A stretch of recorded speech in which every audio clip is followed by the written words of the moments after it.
Magandang tanghali! Kumusta po? Narito po ulit ang update natin para sa lagay ng ating panahon ngayong tanghali po ng December 25, 2024.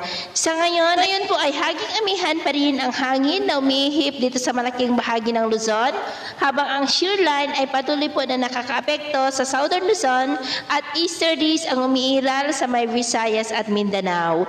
At sa ating long range forecast, nananatili pa rin na walang bagyo na namamataan na tatawid po dito sa ating kalupaan hanggang sa matapos ang bagong taon, pero hindi pa rin inaalis ang posibilidad na may mabuong sama ng panahon sa silangan ng ating bansa sa susunod na mga araw at ang development niyan ang ating babantayan kung matutuloy o hindi. At sa lagay ng ating panahon, ngayong tanghali ay cloudy skies with isolated rain sa ilang bahagi ng Cagayan Valley, Cordillera, Central Luzon, Mimaropa, Calabarzon, Bicol Region, Panay Island, Northern Negros, Cebu, Bohol, Leyte, Samar Provinces, Sulu Archipelago, Zamboanga Peninsula, Northern Mindanao, Caraga, Davao Region at Sorsogon.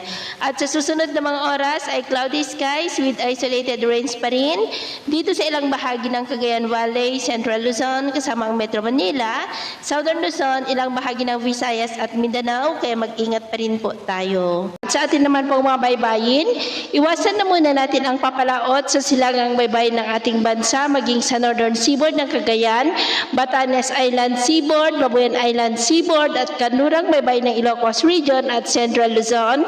Ilang mga alon po dyan ay posible na aabot hanggang sa 2 to 5 meters height. Kaya hanggat maaari, ay iwasan na po muna natin ang papalaot dyan sa mga may kulay pula para mas makaiwas sa mga sakunang pangkaragatan. So, ito po ang latest update natin sa araw na ito. At ako po muli si James na nagsasabing sa kahit na pagsubok po na darating sa ating buhay, huwag po tayong mawawalan ng pag-asa. Thank you and